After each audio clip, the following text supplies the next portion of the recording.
Yo, yo, yo. Before we begin, I would like to talk about some reparations and reformations of something that I previously said.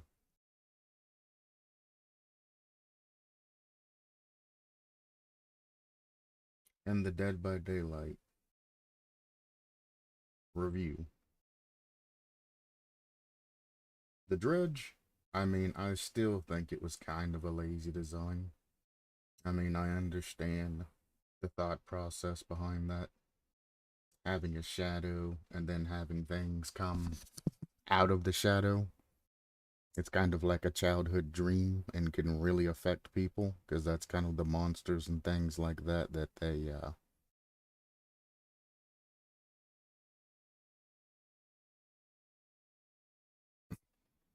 that they fear from. So the killer design, what they did design and actually put out, besides the mushroom tip, I actually understand.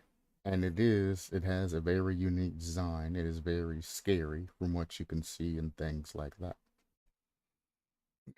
And I also understand that, you probably can't justify making a being like that, its lore and the actual look of that, be, exactly the same and all of that. So I can kind of understand that too. But it's also like, man, because I like the fact that the knives and all of that come out of, the shadow and stab people and grab people and all of that.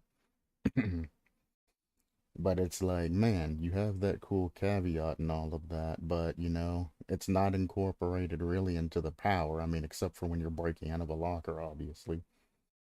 But it's like the top two hands that you see of the dredge are extremely strong, and then the inside hands are like regular hands. So, the way that that thing breaks pallets and swings and does everything else, you can see that it's kind of a powerhouse. But I don't know.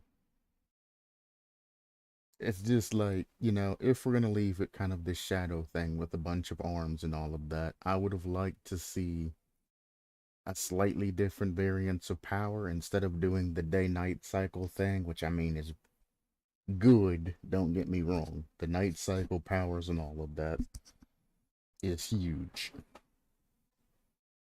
But I'd also like to see some sort of additional power where, the arms and the all the folks from the particular town that's part of this dredge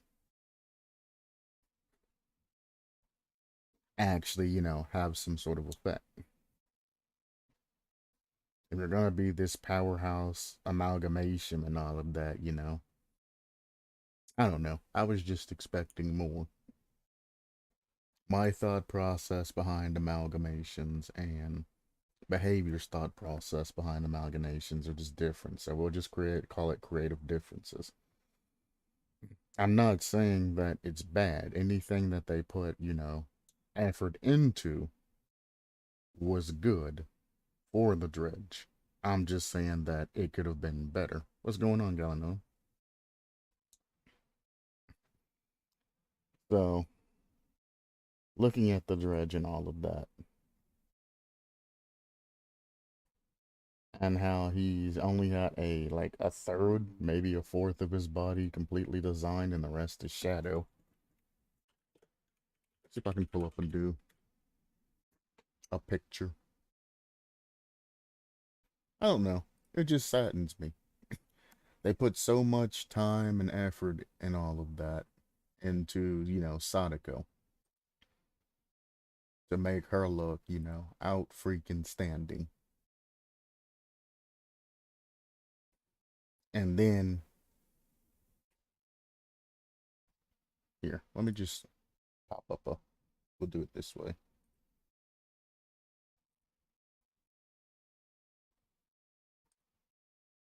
There we go.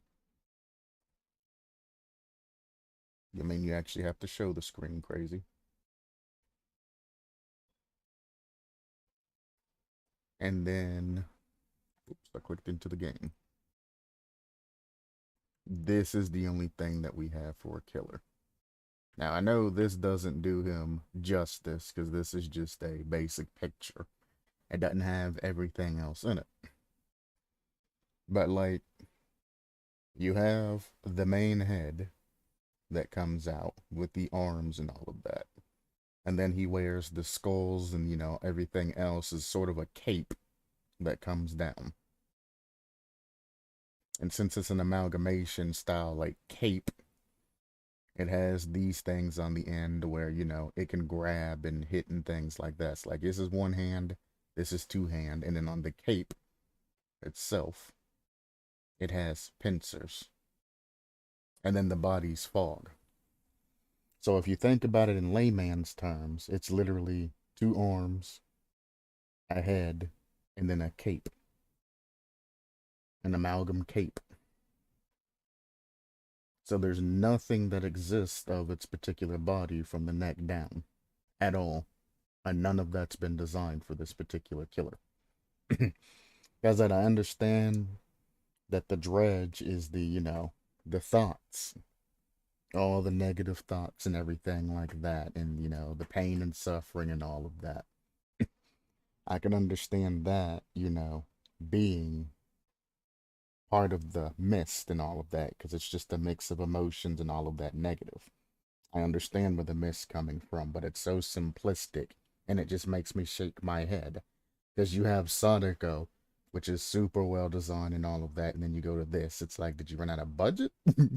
What happened? He could have skulls and bones on his torso. Yeah, just giving him just a little torso piece and then making the lower part of his body where the arms and shit come out of like his stomach area, for example. Could have been a lot better. But leaving him from the neck down is just looks awkward and weird. So I mean, the dredge, I'd hope that they would add more design to this particular, or at least alternative costumes that are better than that. Any alternative costumes might, you know, they might add in the design later on and just release a cosmetic pack and say, hey, here you go. So no, hope's not lost. This is something that they can fix. I'm not worried about the actual killer. As I said, as the things they did design look good, but the things that they didn't just look awkward and don't go well together.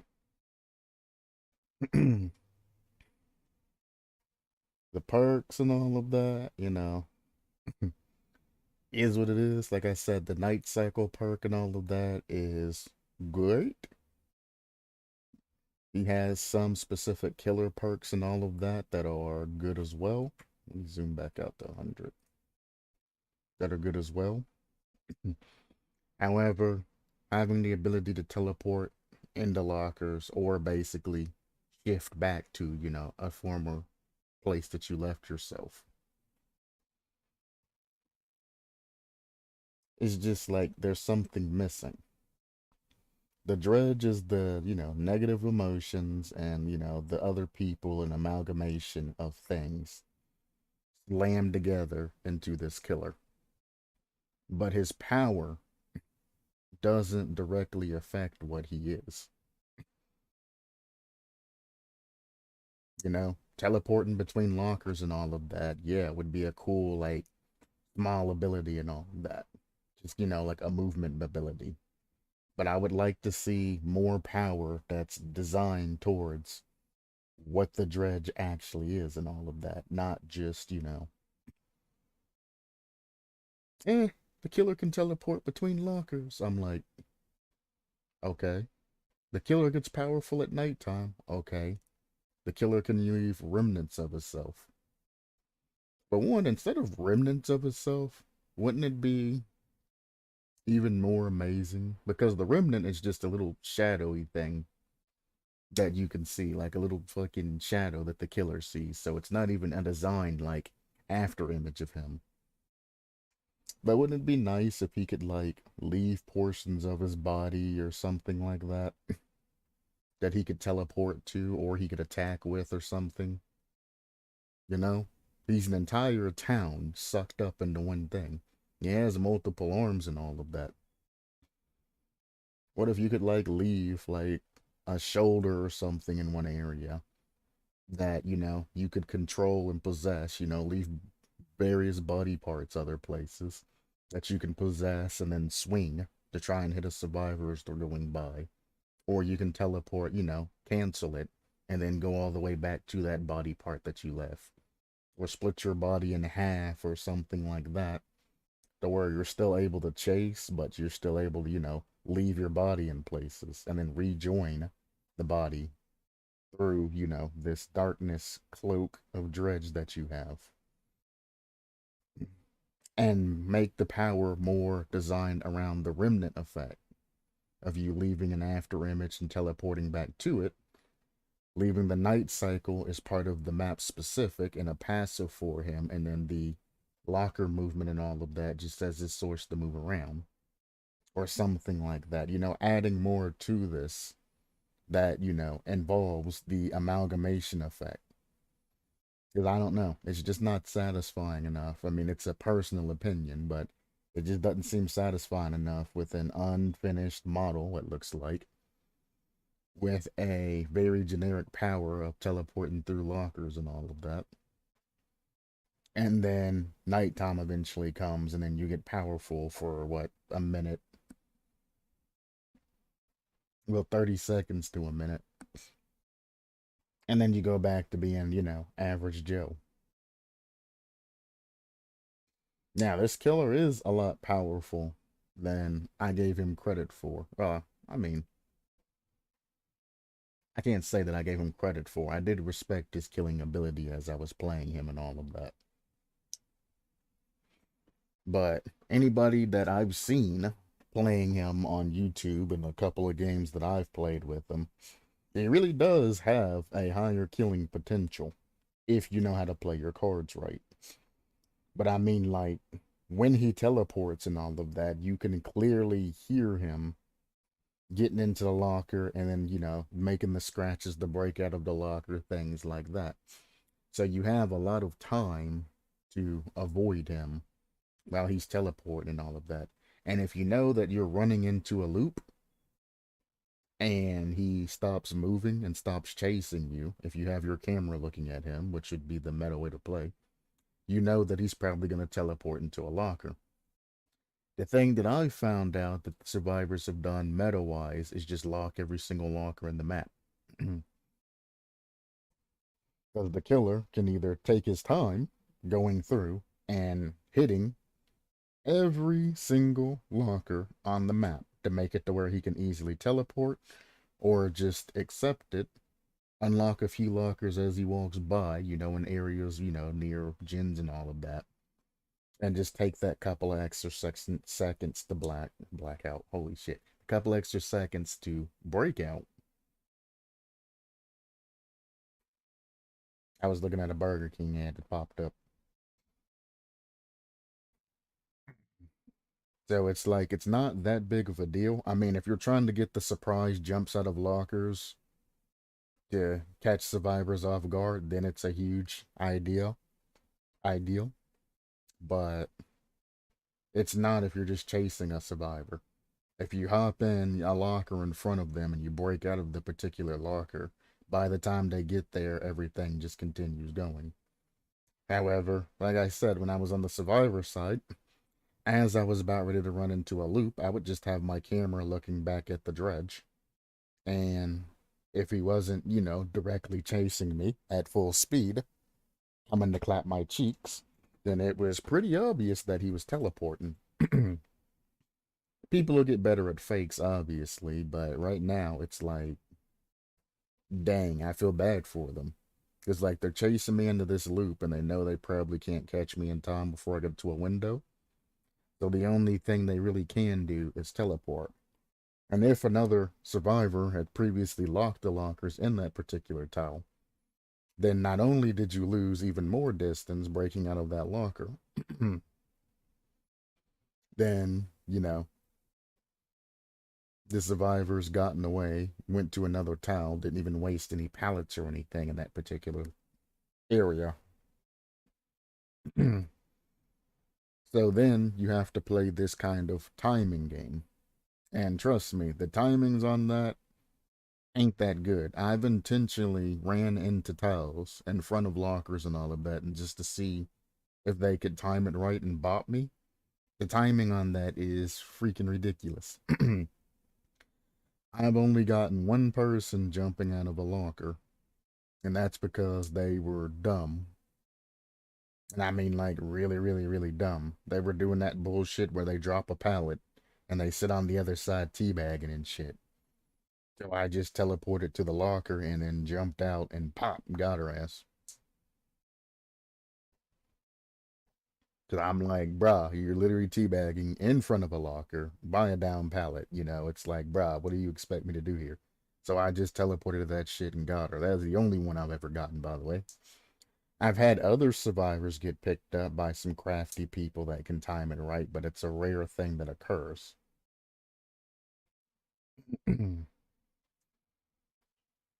So, like, the dredge needs something. She definitely needs something. Um, I never went over the I never went over her perks now that I think about it. Whoops.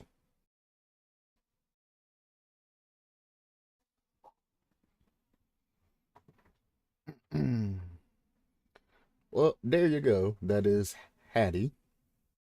Her perks are inner focus, not to be confused with inner strength. You can see other survivor scratch marks within 32 meters of you. Whenever another survivor loses a health state within 32 meters of you, the killer aura is revealed to you for 3 seconds. I can't tell you how many perks on the creation form that I've knocked down that has to deal with this exact setup. I can't tell you how many perks. It's like every other one. This whole thing, this entire chapter and everything was basically dedicated to the creation form. They literally have taken most of the perks, most of the killers, most of the assets and everything that people are talking about. And they have literally combined them all together and have made a chapter out of it. And it depresses me so, because if this makes it into the main game, even as a meme, people are going to assume that that's going to be one of the correct ways to balance and make creations and things like that. I mean, for behavior, they're just making a meme and they're lowering the bar as well, diverting your attention away from Sadako's, super fucking, visual effects, heavy, intensive, a lot of money and effort went into it. And they came out with just a generic map and a generic killer to kind of lower the bar. And they know that people are going to be a little bit questionable about it at first, but then everybody will eventually get over it. That's generally what happens. So they've lowered the bar considerably with the dredge. Here, you can see survivor scratch marks. Why in the hell would you ever want to see another survivor scratch marks? Why? That is pointless. Your ass should be sitting on a damn gin, doing the gins. The only thing you should see is a survivor looping out into the distance with killer in tow. Yeah, I question that also. Exactly. There's no reason for you to see survivor scratch marks. And then, if they lose a health state within 32 meters of you, you get the killer's aura reveal. Seeing all of those scratch marks of my teammates. Exactly. Scratch marks just everywhere, not even doing anything. It's like that is completely useless. Combine that with the Nancy perk where you can see your own. Yeah. What's the name of that perk? It's like not self-awareness. It's situational awareness, I think is the name of the perk that lets you see your own scratch marks. And for sure you're gonna end up confused. I hate using that perk, by the way, that lets you see your own scratch marks. It'd be fine if they posted, behind you, but they come like right in your fucking eyesight, like in your peripherals and all of that. So you can see it as you're running, and it pisses me off. But yeah, why would you ever want to see the other survivor's scratch marks? And then when a survivor loses a health state, the killer aura is revealed to you for 3 seconds. Or, let me check. Yeah, I appreciate it. Or you can just run empathy that I've been saying for a long time. Empathy, if the killer's not on you directly and they're chasing somebody else, then you have nothing to worry about. As soon as that survivor takes damage, you can see where that survivor is. Fixate it. There you go.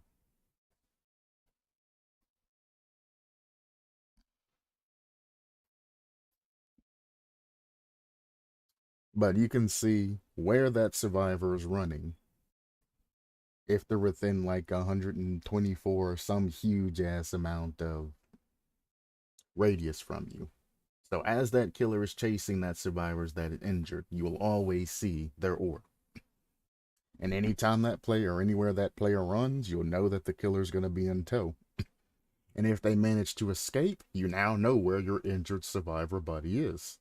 So for the new killers, perks and all of that other stuff, you now know, hey, this survivor's injured, and if they do try and help themselves, they're gonna get hit by that, I'm gonna call it fearmonger for healing, because I don't remember. Dredge touch? Septic touch. Skeptic touch.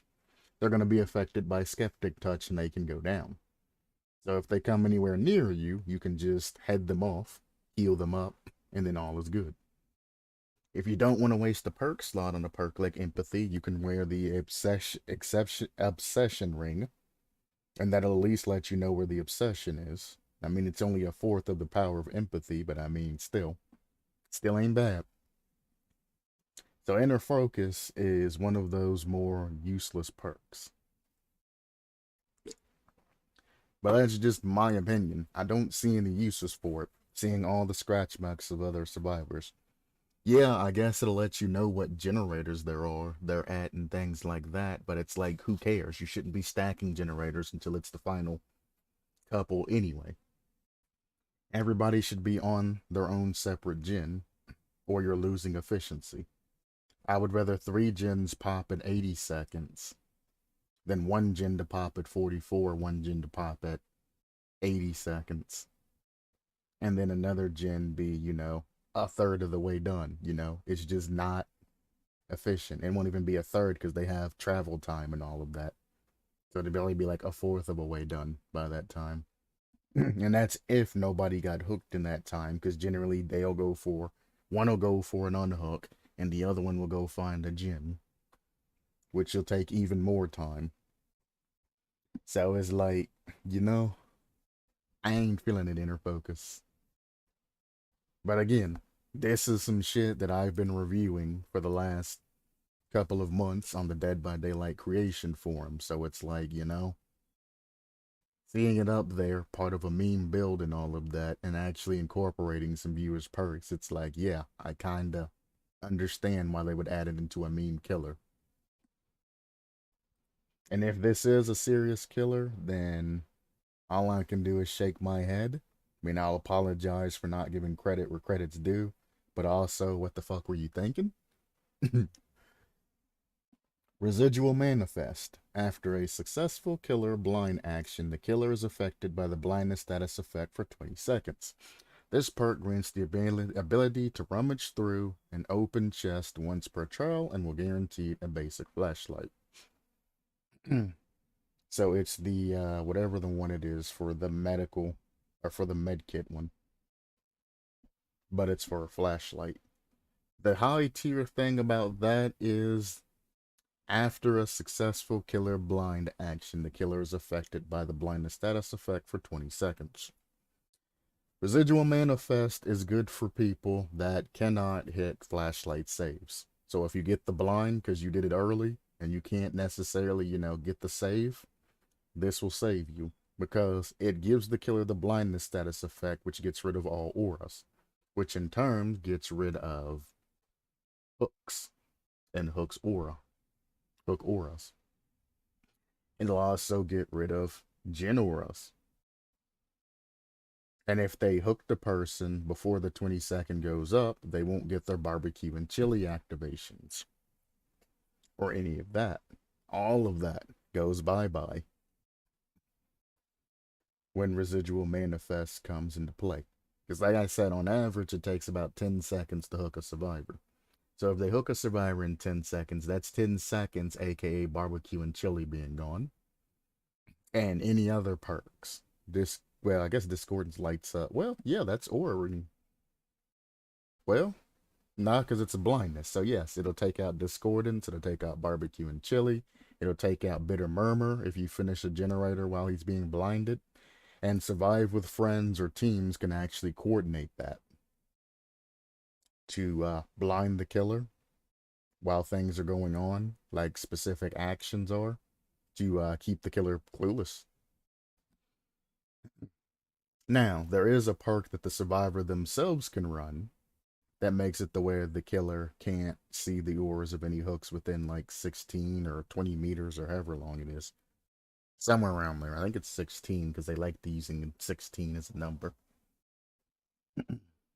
Now, survivors can run that particular perk. However, running residual manifest can guarantee you a flashlight. Now, I do recommend finding a chest at the beginning of the match, remembering its location, and opening it for a flashlight. Because if not, if you're injured during the mid-trial and you do what I do and go to basement or something like that to try and find a med kit, which is a common drop in chests, you'll lose your med kit that you could have healed up with and you'll get a flashlight instead. And that's not too savvy. But I mean, you do you. That's just some kind of advice that I would give somebody who is running residual manifest. Open a chest early and grab a flashlight. Hell, maybe run a brown flashlight and then run this perk with it too. Fuck it, dude. If you're good with flashlights, why not? Residual manifest is one of those that if you use it properly, can be a very, very strong perk. It can almost be a meta perk for teams. It's definitely going to be a meta perk for gank squads. Gank squads. Because if they get a flashlight blind on you, the guy that's doing the gens in the gank squad can easily get done and go to the next gen and do anything he needs to do without worrying about, being seen and interrupted.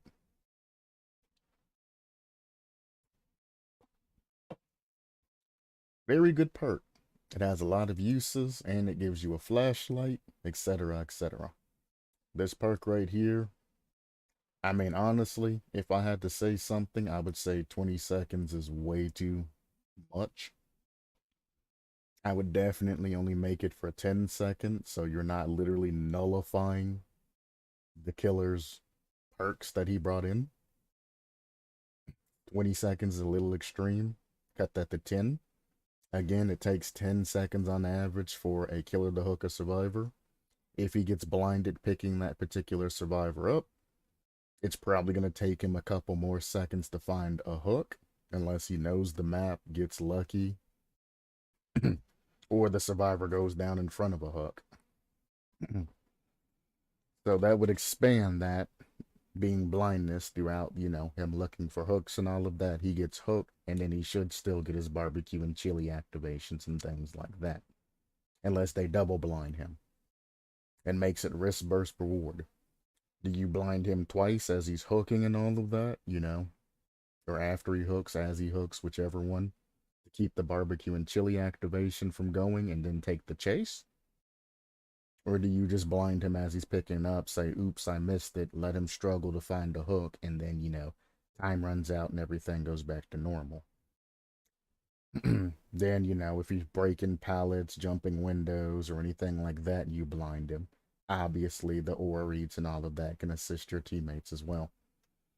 20 seconds, which is a fourth of a gen, I think is way, way, way too long for residual manifest. Way too long. Because it's literally nullifying every activation of any perk. Especially if you can get that flashlight blind as they're hooking. It becomes even more disgusting 20 seconds after the hook and all of that happens. They can't do anything or read wise. But even getting it as they're picking up and getting an oopsie or getting a flashlight save or anything like that, that's crazy. That is absolutely crazy. A fourth of a generator you can't do any type of ore reading on. If you don't know the locations of generators on the map, you don't know where to go. You don't know, anything to do. You just got to kind of pick a direction and run in it. You know what I'm saying? And for killers that rely on perks for, map pressure, information reading and things like this perk could completely just run through. I don't know if this perk stacks or not, but if it does stack, that's going to be completely and positively disgusting. Because you do run into situations where you blind somebody and then another survivor blinds them as well, because you can chain blind. If they get double blinded and both of their perks stacked together, that's half a generator worth of ore reading gone.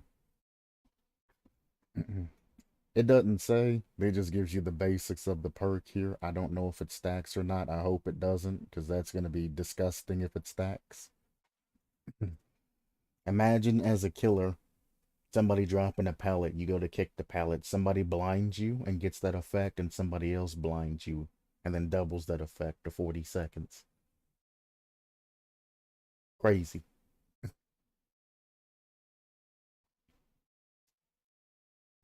So we got a basically useless perk. A perk that could be OP, but could also be useless, and it depends on the hands of the person that, it's going into. Keep in mind that while you're running around trying to get these flashlights saved, generators aren't being done. So, time on generators is important too. I think this gives you too much of a benefit over doing generators, though, that it's well worth doing this for a save or something like that. Or if you're looping the killer, well worth doing this for that. 10 seconds would be more than enough. Overzealous. After cleaning any totem, this perk activates. Your generator repair speed is increased by 4%. This perk deactivates when you lose a health state by any means. Does it stack? Because that's kind of bad. I'm sorry, but that's bad. You're cleansing precious totems that can be booned or activate other people's kill perks for a 4% increase. So in perspective, 10% is 8 seconds on a generator. So 5% would be 4 seconds. So this is less than 4 seconds of time that you're saving.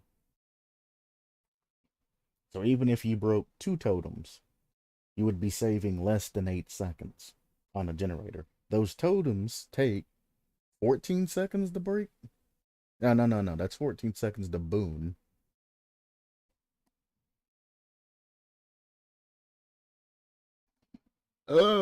Totem break DBD.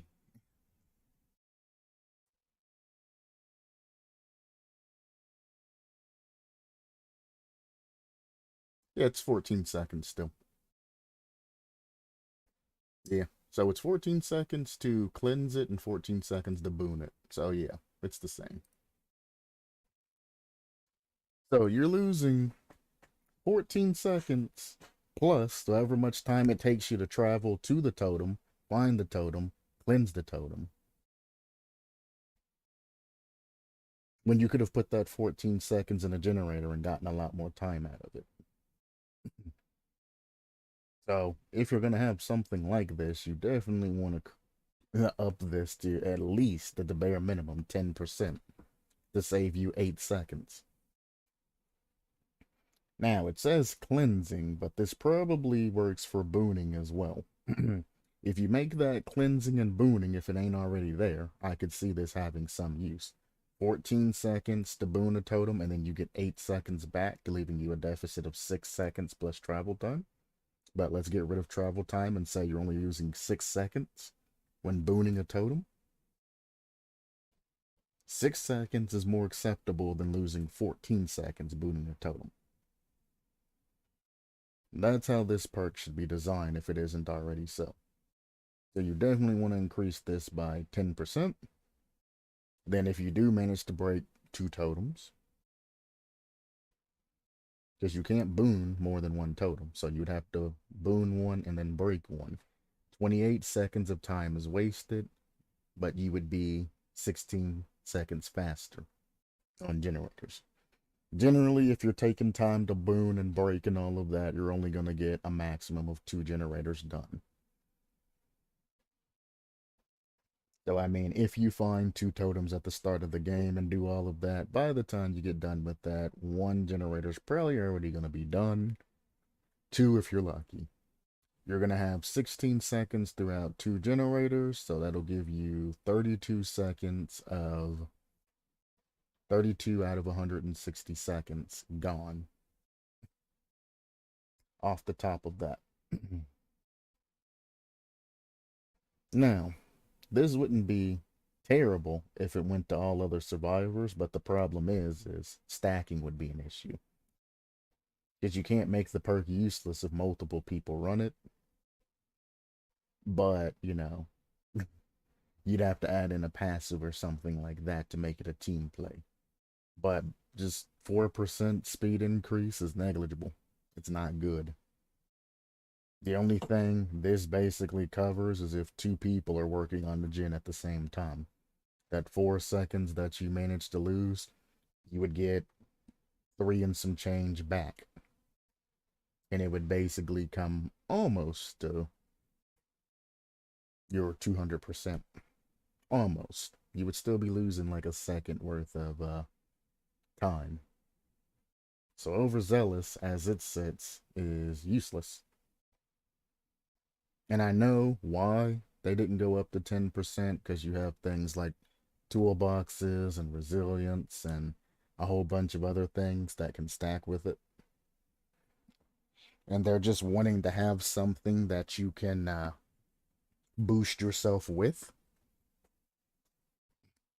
However, the better way to do this would just to be make this a boon instead, so it can't be, you know, exploited by multiple survivors and applied multiple times.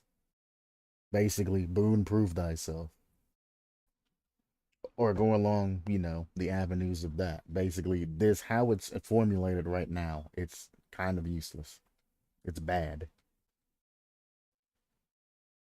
Even if 4 survivors are running this particular perk, they would each have to break a totem.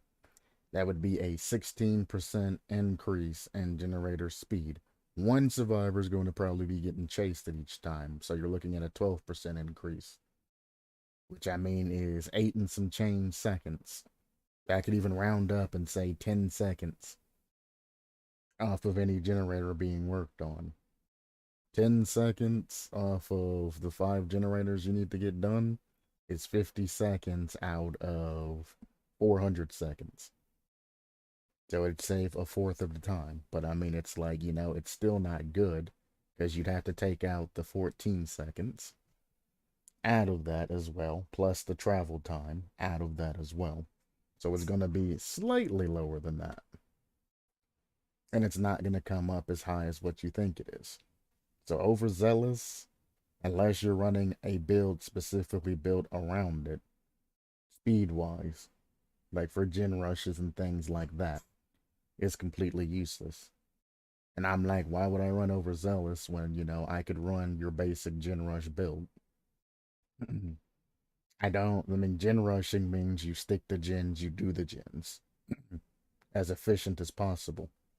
Leaving 14 seconds to go and cleanse or boon a totem isn't acceptable for a gen rush strategy. You know what I'm saying? It's not good for that. Yo, it's literally being overzealous. So I guess it makes sense. It's literally being overzealous to try and do a boon totem for more speed. So I kind of it fits the meme and it fits the title. So we have two perks that are not very strong. I guess I shouldn't say that they're useless, but they're like this one. I'm gonna go ahead and say that it's like a low D to F perk. This perk I'd say is below average, so like D plus. It has to be stacked with other perks for it to have any type of use, so it's not an average perk, it's below average. And their focus, I want to give it an F, but there might be some perk out there. So, very low D, to be determined F perk.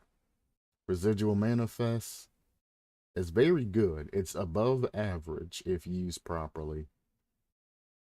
And it's an average perk if you put it in the hands of a dumbass that don't know how to play the game or anything. Still, I would take it maybe in Gen Rush build. I don't know. I can't see it. A 4% increase. Because in Gen Rush builds, you got to keep in mind too that 3 people are going to be working on gens and 1 person's going to loot. So by the time you pop that totem for the 14 seconds and then hop on the gen that, you hopped on or that you were supposed to be on at the beginning to save the 3 and some change seconds, you still have, 77 seconds. Well, 77 seconds or 76 and some change left to put in that.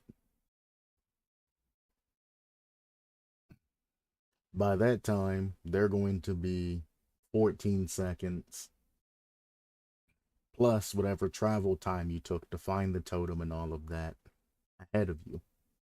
So, I mean, if you spawn near a totem, it's only going to be a little bit. But if you have to actually go and find a totem and all of that, then, you're going to be upwards of 20 to 30 seconds behind. Being 30 seconds behind, looking for the totem, finding it, and all of that already trumps the bonus that you're going to get overall. Because again, you're saving, let's round it up and say 4 seconds per gen you're working on. In a gen rush strategy, you should never do more than 2 gens. So you're saving 8 seconds, but you're taking 14 seconds. So, I mean, if you do just the basic math on that perk, there's a deficit of speed. So, even adding that to an equation, let's say you have this super build that gives you 96% gen speed. And this gives you an extra 4 to give you 100% gen speed. It doesn't exist, but let's just add it in like that. The 4% really ain't worth it because, the huge amounts of things that you're getting, this extra, 3 seconds ain't going to be worth it in the end. Or let's go backwards and say you're going to get an extra 6% through perks, and then this perk's going to add an extra 4%. From 6% to 10%, again, you're looking at from right around 4 seconds save. Well, it'll be like 5 seconds and some change to 8 seconds saved. But it's adding another 14 plus walking around time and all of that, travel time, onto that. So you would have to be running a very interesting. So I think like streetwise or something like that to increase the efficiency of a toolbox would be the only thing worthwhile for this perk. Because it would have to be stacked with toolboxes to get that additional speed. And the toolbox either has to have a lot of charges to last longer, or it'd have to have like streetwise or something to last longer for you to actually get that huge repair speed buff. But even toolboxes are X amount of speed over X amount of time. So even if it says 50% speed increase, if it only has 32 charges in it, then 32 charges will be 50% faster. but you're still only doing 32 charges at the end. So you'll never get over 32 seconds on a generator. You'll just get that 32 seconds faster. That's like, I don't know. It don't have to go up to 10%. 10%'s just me spitballing. I wasn't one of the devs that sat there and balanced all of that. But I can tell you that 4% is rather slow. Like ridiculously slow. If you want to make it just general 4%, add some more things to it. Generator repair speed, healing speed to counteract, the new killer and all of that. Things like that. Maybe exit gate opening speed, increase that by 4%. Give that 4% more bonuses elsewhere, as opposed to just leaving it at a basic 4% on that and being like, yep, that's it. Then I could see, that being useful to add in and spend 14 seconds, because on the 14 seconds you're spending booning the totem, you're getting more than 14 seconds back based off of gen repair speed, exit gate opening speed, healing speed, things like that, all in a totem. But that would kind of make it like boon resilience at that point, but you just don't have to be damaged.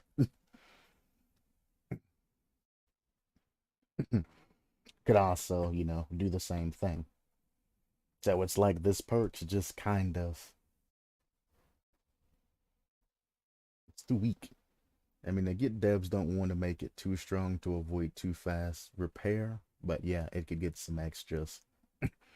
Yeah, it's like if you want to leave it weak and keep it balanced, you just add something to it to make it worthwhile playing. Just said, if you want to keep it weak, just, buff it up, make it happy, give it a dowry. you know, give it a little money to give to the person that accepts it. Because, I mean, 10%, like I said, I'm just spitballing and saying that. I mean, 10% could be ludicrous and way out of control. I'm not advocating for 10%. I'm advocating for just a buff of this perk. That's the only thing I think that it needs is a buff. Even from 4% to 5%, I mean, we're still going in a positive direction. But 4% sucks. Especially because you're losing a precious totem that can be used for that. Or even go halfway. 4% if you cleanse a dual totem, 8% if you cleanse a hex totem. Or 6% if you cleanse a hex totem. Or 8% if you cleanse a hex totem. So you get more of an award versus dual totems versus hex totems. Anything would be nice. Just give it some sort of buff. Anything.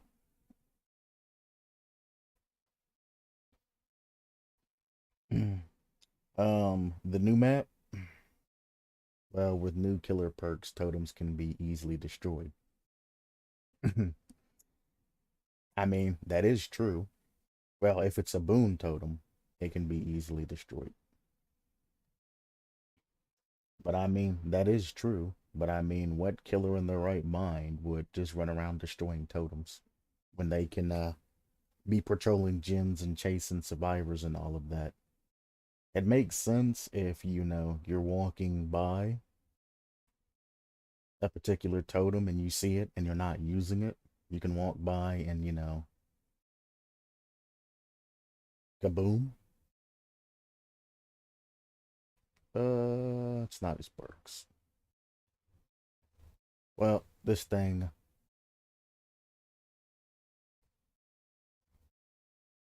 it has very, very basic information. Okay. Um,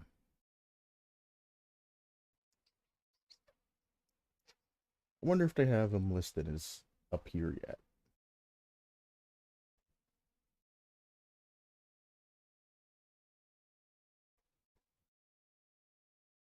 They probably don't, but it's worth a try. Oh, they do have him listed. There we go. Why didn't I come here in the first place?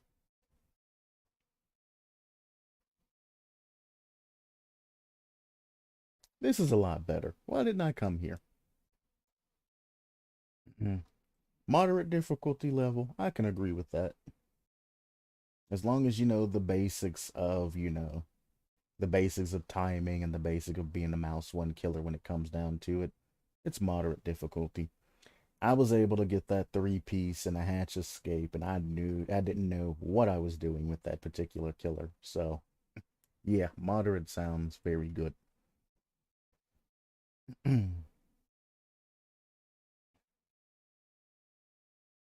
But yeah, when it comes to destroying, I don't even know his lore, actually. I've never looked at anything like that. Well, I looked at a little bit of it, but I didn't look through as much as I should have. Oh, this looks so much better. Oh, look how clean that is. That makes my brain happy. Oh, look at that. That's so beautiful.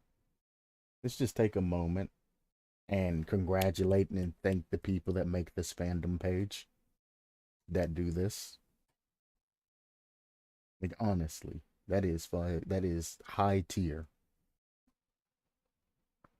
Now I know you can't do anything crazy like this on the creation forum, like the gold letters and the colors and all of that and symbols you can't include, or the flashing things like this and that. But I mean, like this, you can do. You can easily do this with that creation form,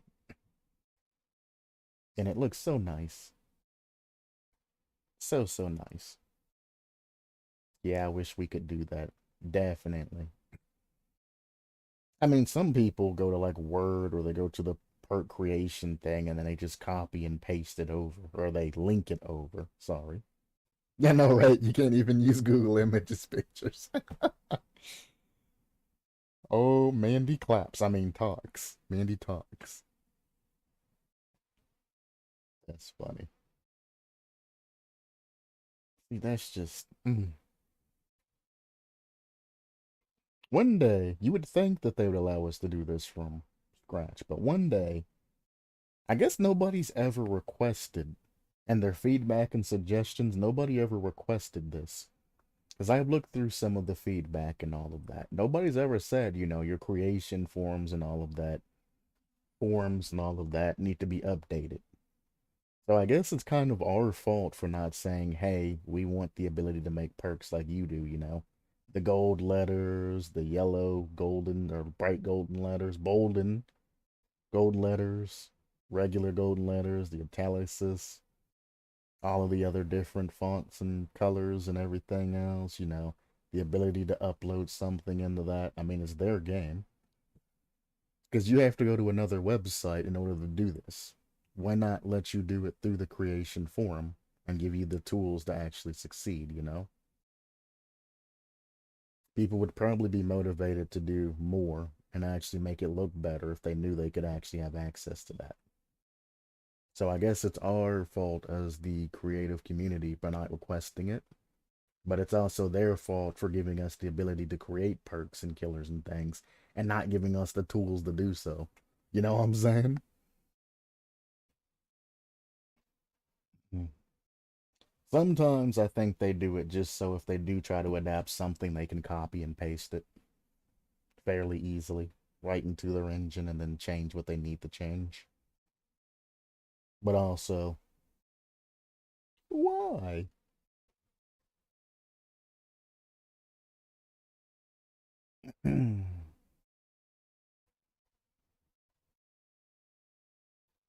Like, oh my god, just looking at this.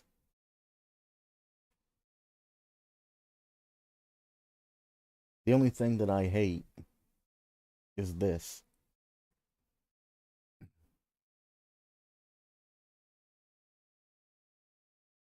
Power, Reign of Darkness. Reign of Darkness. Start the trial with 3 tokens. Press and hold power button to activate the gloaming.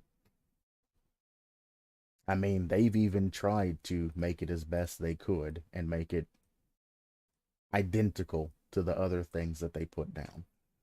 But it still annoys me that behavior did the same goddamn thing. It's literally a meme post. Power, Reign of Darkness.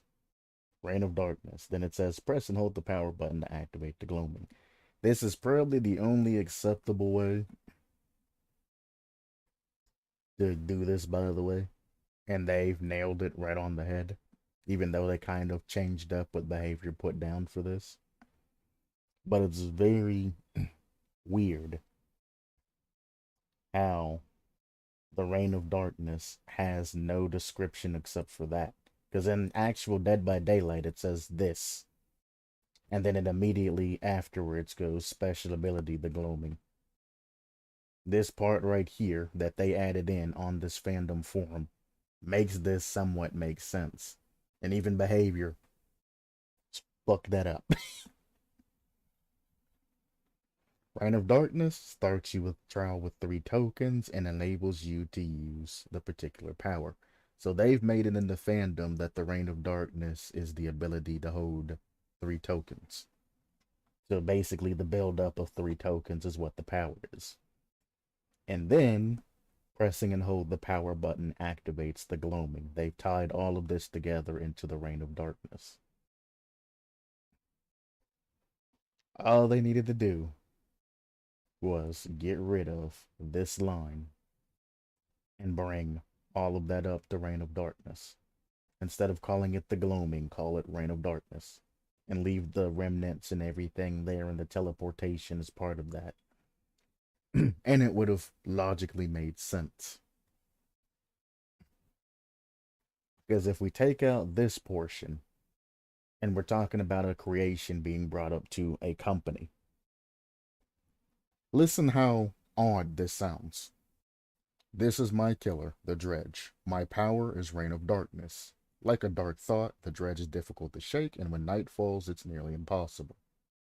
Special ability, the gloaming.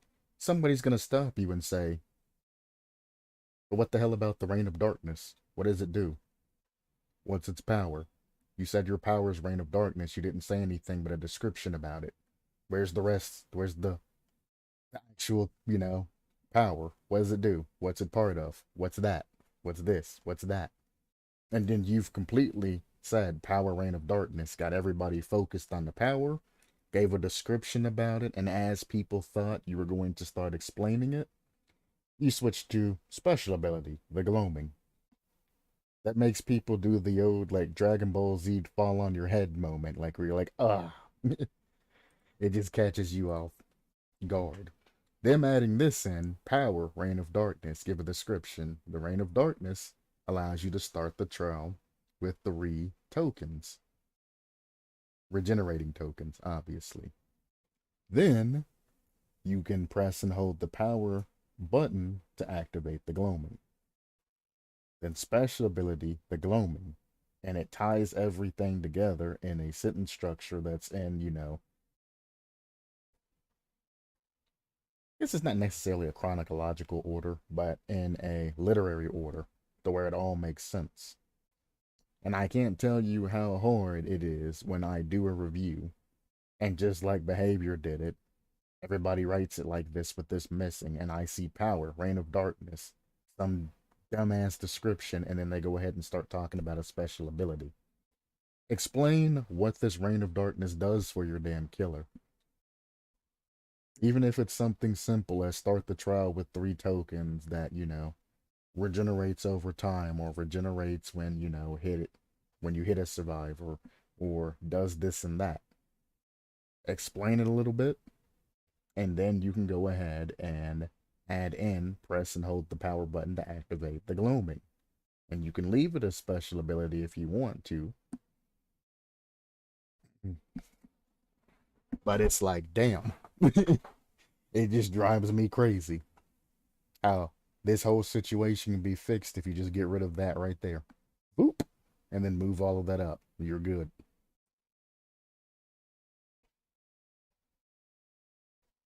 This is nice.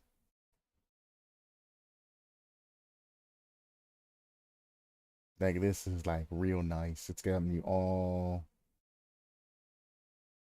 I'd say ticks per second. It's charges per second, but I like ticks per second.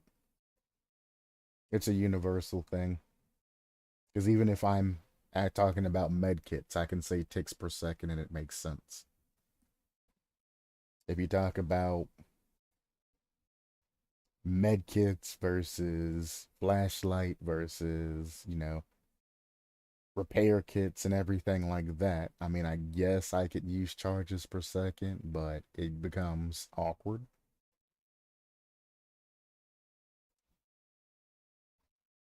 Especially when I talk about time.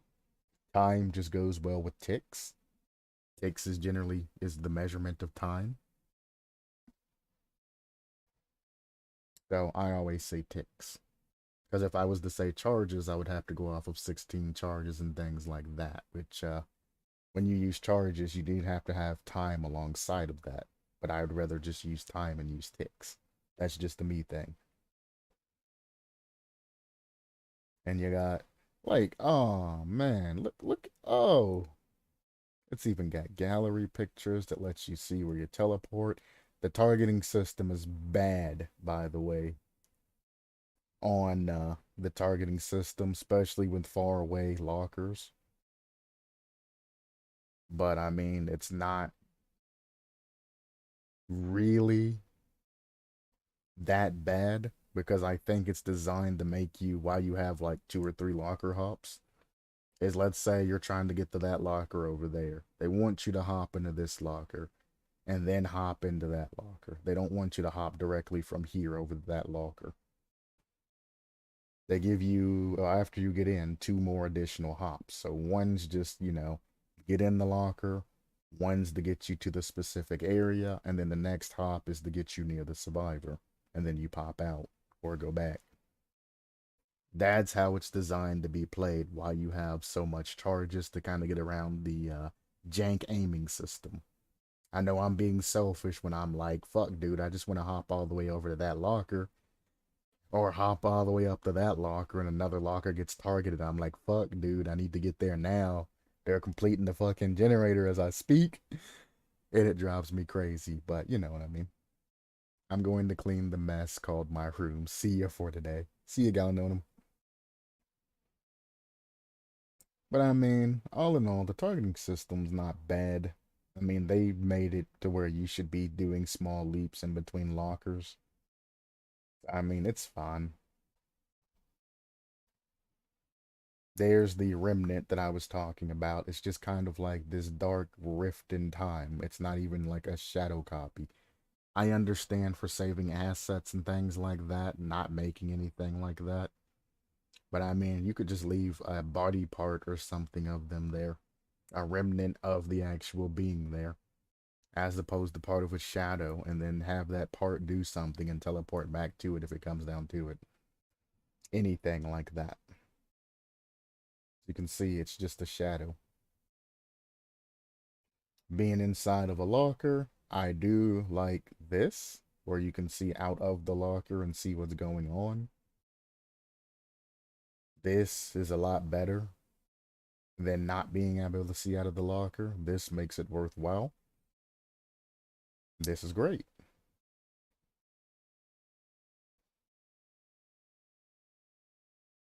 Mm.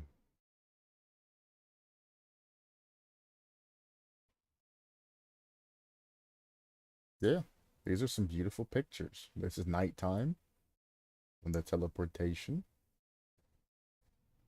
Lock locker, unlock locker. No, that's lock locker, and that's unlock locker. I had to look at that twice.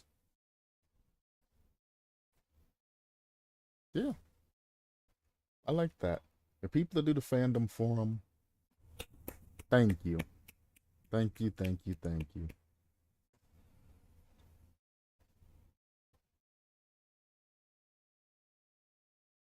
All right. Also, holy shit, Auto Swamper. Oh, holy shit, I never thought they would bring this guy back.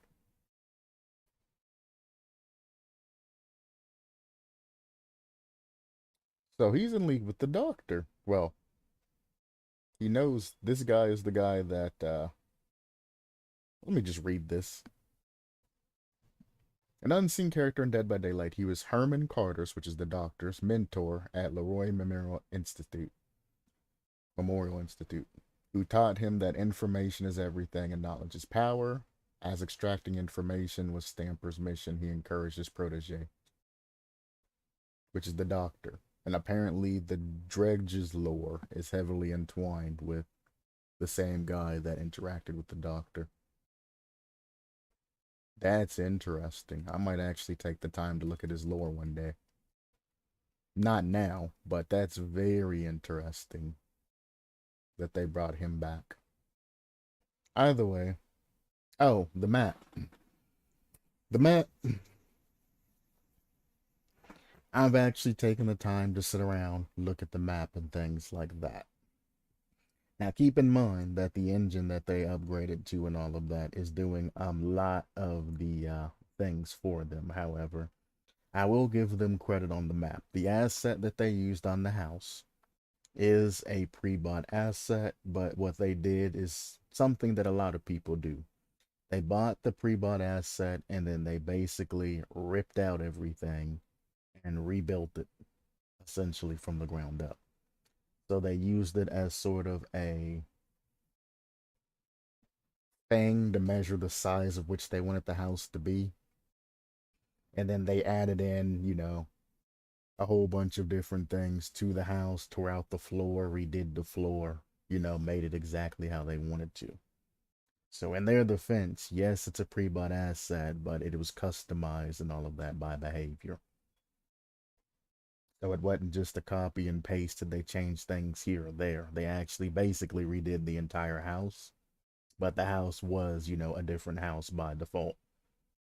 You can also tell if you look at the front of the house to the left, there's like a portion of the house that's just kind of tacked on there. It doesn't look like it actually belongs, like it's not a natural occurring thing. You can tell that that was just kind of pasted along the side of the damn house. But that's fine. It's Dead by Daylight. We're not expecting super fucking. Oh, I guess some people are, but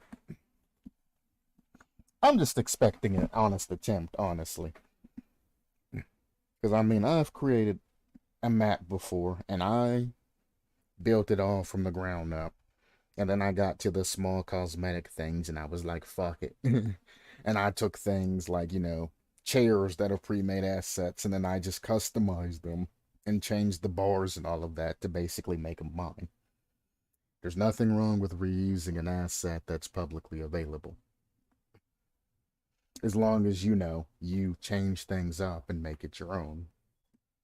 And you're not profiting off of somebody else's creation. If you make it your own, you can keep the profits, but if you don't, it's something else.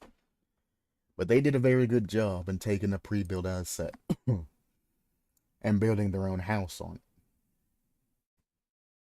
They even kept it looking almost similar to a style of house that's out there. So they probably had a house already in their mind, like somebody's house that they live at, or somebody had some sort of, something that they wanted to make. Could be a developer's house, as far as I know. But they had it in mind, but an asset close to it, and changed it to be the house that they wanted to be. The rest of the map, I wish I could pull up pictures, but unfortunately, you're not going to find that many pictures or anything like that.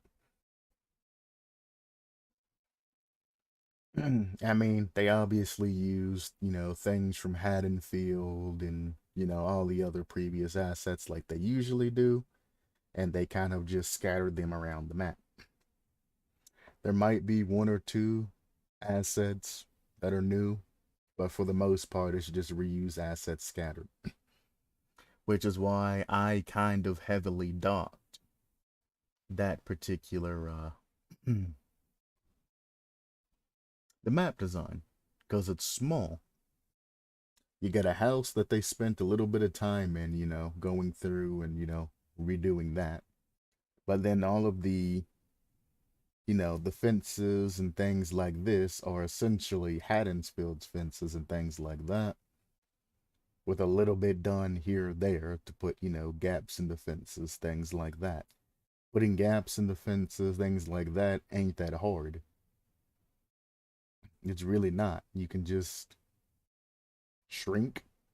Some cases, flip the damn things upside down to make them look different, and then you have your basic assets of those being curved or slanted upwards, probably some slanted backwards, some are probably straight like that, and you got your pointer pieces, things like that. And the grass and everything else and all of that. I mean, it's a paint tool. I mean, I guess if you know how to design a map, you understand what I'm saying.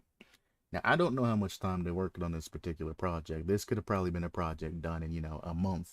They could have been pressed for time. Who knows?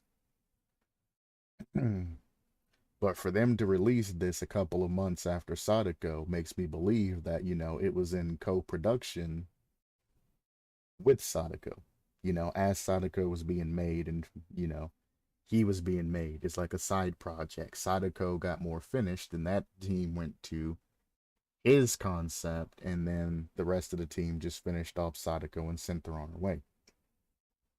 Because if they only spent like 2 months on this, I can kind of see it only taking 2 months to put this together, and it's kind of like, what the fuck? Why? Excuse me. Push this shit back more if you need to. I mean, people are used to like 2 killers a year being pushed out. They're not going to be expecting a lot from you. And you've released 2 in a couple of months' time. So it's like, you got time. Community ain't going anywhere. I mean, I appreciate the new map, even though it's small. But I do appreciate the map. And you taking the time to give us a new killer and all of that. Don't get me wrong. But it's like, man, take your time. Anyway, the map, I mean, I went from a negative opinion to an alright opinion. It does have a forest and everything else that, is there. But having created a map and a game and all of that, although it's not as prestigious as Dead by Daylight, obviously, I didn't have a lot of people playing that shit. But after creating a map and all of that, and then, making different variants and different things, because I mean, I technically created 6, but after you create the initial map and you have all the assets to use, map creation becomes a very fast thing that you can do. And then as you get things done, you get it play tested to find any bugs or anything like that that happen, and then you fix that afterwards, aka PTB, and then you send it out to the general public. This particular map didn't take that long. The particular killer didn't take that long. It also helps that, well, the killer can't see his animation, so anything that they do, they kind of have leeway to where they don't have to be hyper accurate. The survivors looking at the particular killer, I mean, the animations are going to look like any other Dead by Daylight animation. It's going to look kind of weird by how they're swinging their weapons and going for lunges and things, especially with high sensitivity and all of that. But I mean, there's nothing you can do when you let sensitivity go that high to make it look normal when a killer's swinging and all of that. So it's going to look weird by nature. But as long as they stay within that 2 bars of weirdness, things are fun. Anyway,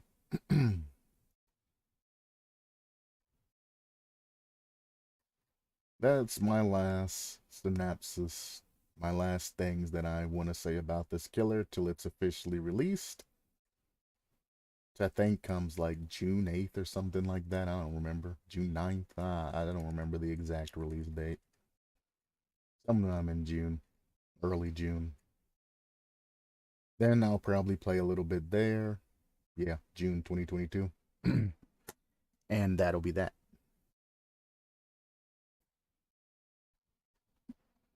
Either way, let's get on down to some Iratus, Lord of the Dead, which I actually have had running this entire time. I'm glad it's silent, because that could have been real bad.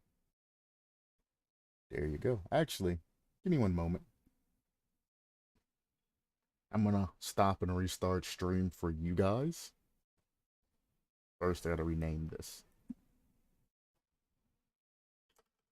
Because I've spent an hour on this, so I might as well rename this. DBD thoughts on dredge. So we'll rename this. The stream's gonna go down for a brief moment, and then it'll come back up with Aratus.